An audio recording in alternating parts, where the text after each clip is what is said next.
오늘 보실 말씀은 사도행전 19장 13절부터 16절까지의 말씀입니다. 이에 돌아다니며 마술하는 어떤 유대인들이 시험적으로 악귀 들린 자들에게 대하여 주 예수의 이름을 불러 말하되 내가 바울의 전파하는 예수를 빙자하여 너희를 명하노라 하더라.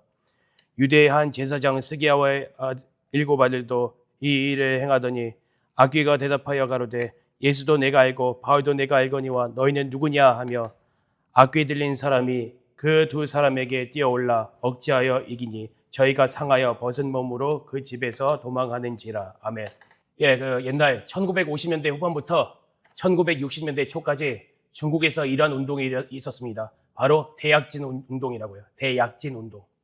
그때 중국을 지배했던 사람이 마오쩌둥이라는 공산주의자였는데 그가 했던 표현은 간단합니다. 옷을 준비하세요. 7년 안에 영국을 쫓고, 그러니까 GDP 말이에요. 경제 성장률 말이에요. 7년 안에 영국을 뒤쫓고 15년 만에 미국을 앞지르자. 그의 표였습니다. 잘해보라고 그래요. 결과 먼저 말씀드리지만 공산주의의 특징이 뭔지 아세요? 치명적인 약점이요. 그들은 결과에 대해서 항상 말을 해요. 성과에 대해서 말하고. 경제 5개년은 스탈린 때부터 있었던 말이고, 뭐 부국 강병을 이룩하자, 강성 대국을 이룩하자. 항상 결과만 말해요. 그들의 목표만 말하고. 문제는 뭔지 아세요? 그 과정에 대해서 얘기를 안 해요. 정확히 구체적으로 어떻게 부국 강병을 일으키기 위해서, 강성 대국을 일으키기 위해서, 경제 대국을 이루기 위해서, 미국을 앞지르는 나라가 되기 위해서 구체적으로 어떻게 할 것인가. 진짜 전문가들이 의견을 모아가지고 하는 게 아니라 그냥 목표만 내세우는 거예요. 과정 안 세우고. 이러니까 공산주의가 망할 수밖에 없는 거예요. 아무튼 마오쩌둥이 그렇게 해가지고 추진했는데, 먼저 말씀드리지만 그 당시에 중국 공산당은 영국과 미국을 미워했습니다. 서구를 미워했는데, 그런데 서구의 그런 경제적인 풍요로움은 부러운 거예요. 부러워서 미치겠는 거예요. 부러워 죽겠는 거예요. 영국과 미국의 서독일의 그런 경제적인 그런 부흥을, 모택동을 그렇게 은근슬쩍 기대하고 있었습니다. 바라고 있었고, 질투하고 있었고요. 근데 문제는 모택동이 이런 걸 몰랐어요. 이 나라들 있지 않습니까? 이런 산업혁명을 통해서 발전한 국가들, 영국, 독일. 할렐루야. 비가 내리는데 이제 시원해지겠어요. 할렐루야. 감사합니다. 계속하겠습니다. 어디까지 했었죠? 이 부국강병을 이루기 위해서 얼마나 많은 과정을 겪었는지 모택동은 몰랐을 것입니다. 영국은 18세기 때부터 100년 넘게 산업혁명을 했었는데 거의 15년 만에 하겠다고요? 그동안 얼마나 시행착오가 있었습니까? 그 당시에 무슨 인권이 있었어요? 노동자의 인권이 있었습니까? 재현이만한 조그만 꼬마아이가 공장에서 환영받았어요. 인부로. 왠지 아세요? 몸이 작으니까 공장에서 기름칠 할 때 유용하거든요. 안에 굴뚝이 있지 않습니까? 공장에. 굴뚝 청소하는데 재현이만한 꼬마아이가 없는 거예요. 그럴 만한 그런 인부가 없는 거예요. 그래서 많은 아이들이 기계에 끼거나 아니면 굴뚝에서 지식사를 많이 했다고 합니다. 안타깝게도. 이런 수많은 사람들의 희생을 통해서, 또 옛날 사람들이 그 당시 산업혁명 때 얼마나 많은 서양 사람들이 고생했습니까? 산업혁명 전에는 유럽 사람들의 평균 노동시간이 연간 2000시간이 넘었답니다. 현대인하고 비슷해요. 주 40시간, 그죠? 대략 주 40몇 시간 그 정도예요. 근데 산업혁명 당시 때 얼마나 많이 일했는지 아십니까? 여기 우리 교인 중에서 유일하게 산업혁명을 살고 계시는 분이 계십니다. 바로 김겸 형제입니다. 하루에 14시간 일한대요. 월요일부터 금요일까지. 19세기를 살고 있는 유일한 분입니다. 제가 진짜 존경해요. 아무튼 새벽별을 보며 출근해가지고 밤에 별을 보고 퇴근했어요. 그 이전 사람들은 그냥 수탉이 울면 일어나가지고 해가 저물면 퇴근했단 말이에요. 김겸마를 비롯해서 옛날 서양 사람들은 그러지 않았다. 산업혁명 때 사람들은 그러지 않았다는 것이죠. 3000시간 이상 일했답니다. 3000시간. 그러니까 일주일에 60시간 이상씩이요. 1.5배를 일했다고 합니다. 이렇게 시행착오 끝에 결국 경제적인 풍요로움이 따라오고 이제 노동자들의 인권도 이제 상향되었습니다. 이런 여러 시행착오를 통해 가지고 이래서 오늘날 주 40시간, 하루에 8시간 그런 근무제가 들어왔지 않습니까? 그러므로 우리는 옛날에 그렇게 고생했던 사람들한테 감사해야 하는 마음을 가져야 합니다. 정말요. 시행착오를 겪어가지고 희생된 수많은 사람들 덕분에 우리가 이렇게 편하게 근무를 하는 것입니다. 그리고 또 감사의 대상의 김겸 형제입니다. 왠지 아세요? 나중에 우리 튼일을 만들어주신 분이에요. 우리의 튼일. 예. 일에 감사하는 마음을 가지시기 바랍니다. 예. 자, 본문으로 가가지고, 중국에 대해서 아직 안 말했군요. 결국 실패했습니다. 결론은 실패예요. 그리고 고작 4년 안에 58년부터 62년 사이에 중국 인구의 6천만 명 이상이 죽었습니다. 왠지 아세요? 그 여러 이유 중에 있는데 그 중에 하나가 부국 강병을 일으키기 위해서는 쇠를 만들어야 될 거 아니에요. 쇠, 강철을 만들어야 될 거 아니에요.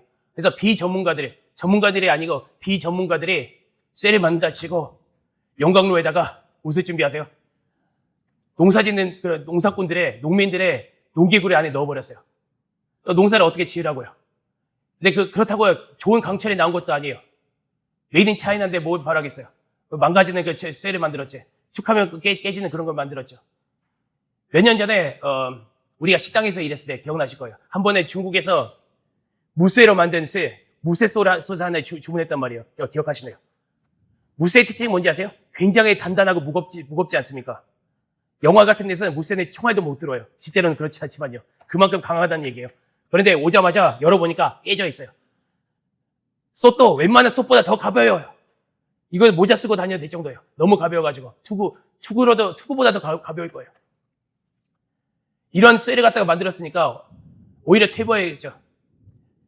자, 본문으로 돌아가가지고 이 사도 바울에 미워하는 사람들이 있지 않습니까? 본문에 나오는 그 마술하는 유대인들. 아니, 자칭 하나님 믿는다면서 마술은 또 한 이유가 뭐예요? 그러니까 기본적으로 좀 아닌 사람들인 것이죠. 이런 사람들이 첫째, 예수님을 미워했습니다. 미워하지 않았다면 십자가를 못 박게 내어주지 않았겠죠. 그죠? 둘째, 이 예수님의 전하는 사도 바울을 그렇게도 미워했습니다. 돌로 쳐서 죽일 정도로 말입니다. 물론 하나님께서 다시 살리셨지만 그럴 정도로 사도 바울을 미워했습니다. 그런데 사도 바울이 가지고 있던 하나님께서 주신 능력은 그들이 질투하는 거예요. 너무 부러워하고.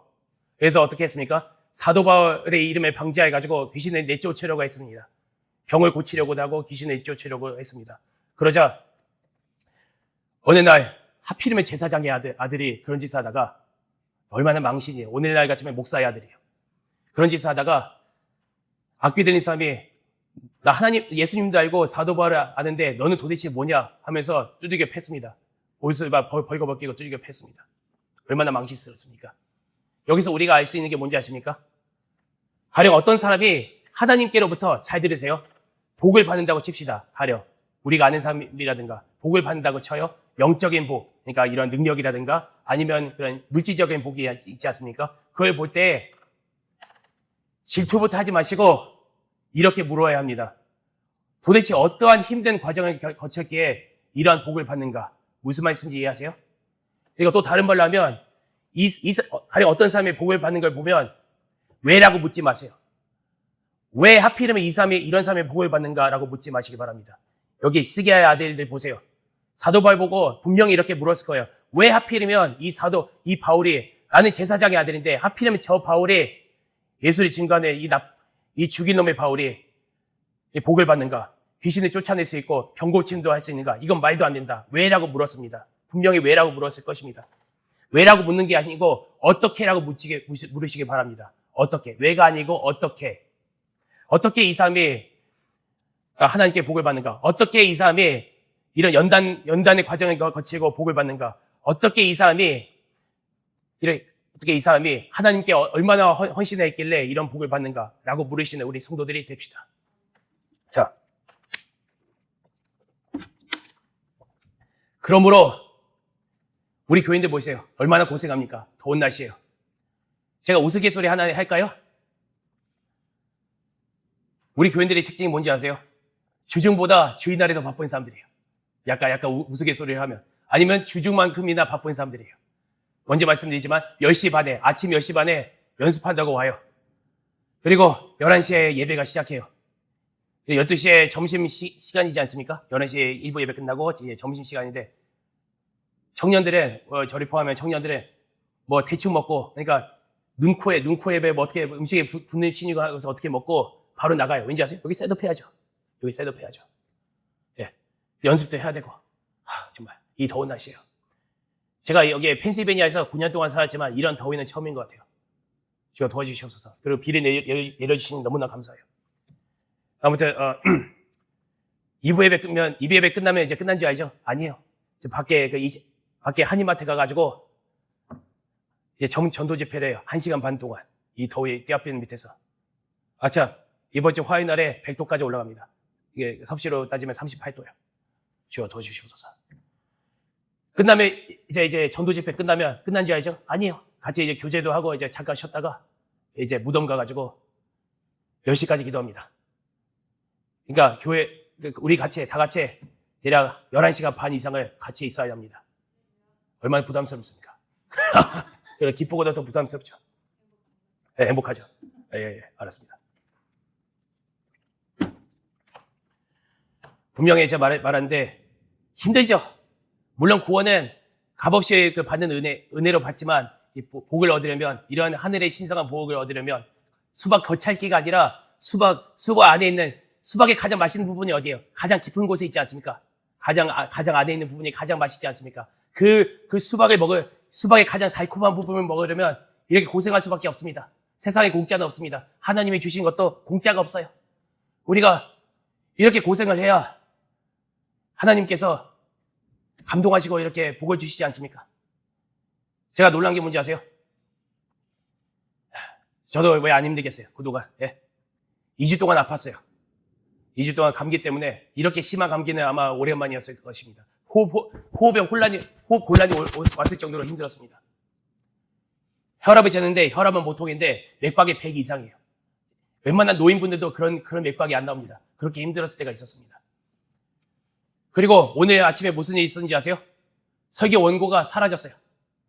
아침에 설교 원고를 잃어버려가지고 약간 늦게 왔습니다. 여기 같이 연습하신 분들한테 죄송한 말씀이지만. 근데 원고가 없다고 제가 설교 못한다고 그러지는 못하잖아요. 그죠? 옛날에는 어떻게 견뎠어요? 옛날에 그 양피지하고 파피루스를 사용했던 시절인데 종이 없이 옛날에 다 설교했을 거 아니에요. 그분들은 어떻게 설교했겠어요? 없어도 그냥 나와서 이렇게 설교해야죠. 그죠? 아무튼 하나님께서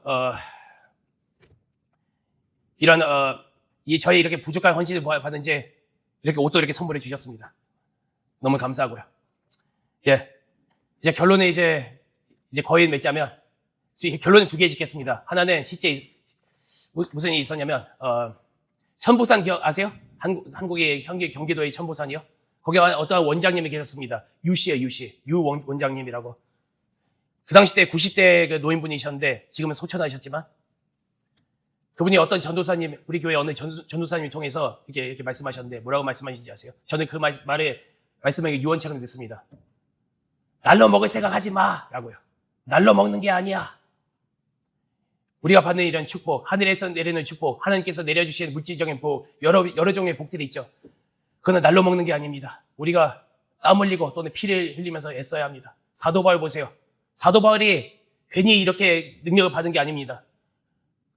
제가 좀 전에 말씀드렸죠. 돌 맞아 죽었다고요. 미워하는 자들한테는 돌 맞아 죽었고 온갖 욕을 당했고 어떤 소녀한테부터 악귀를 쫓아냈을 뿐인데 억울하게 매를 많이 맞고 이방인들한테 매를 많이 맞고 감옥에 갇혔어요. 그리고 억울한 일도 많이 당했습니다. 매도 수없이 많이 맞고 죽을 뻔한 위협도 많이 있었습니다. 그런 헌신을 보였기 때문에 하나님께서 복을 내려주신 줄로 믿습니다. 전 그렇게 봐요. 공짜는 없는 줄로 믿으시기 바랍니다. 제가 결론을 내리자면 옛날 고대 그리스 때 디오게네스라는 철학가가 있었습니다. 유명한 사람이에요. 견유학파를 세운 사람인데 그 사람이 온갖 이상한 짓을 많이 했던 것으로 유명한데 그 중 하나가 뭔지 아세요? 그리스가 얼마나 날씨가 좋아요. 그런데 그 사람이 한낮에 맑은 대낮에 군중들 사이로 등불을 들고 무언가를 찾는 것처럼 보였습니다. 어떤 사람들이 당연히 이상하게 보겠죠. 미친 사람처럼 보일 수밖에 없겠죠. 그래서 이렇게 물었습니다. 아니 도대체 무엇을 하시오? 도대체 무엇을 하고 있는 거요? 디오게네스가 뭐라고 대답했는지 아세요? 정직한 사람을 찾고 있어.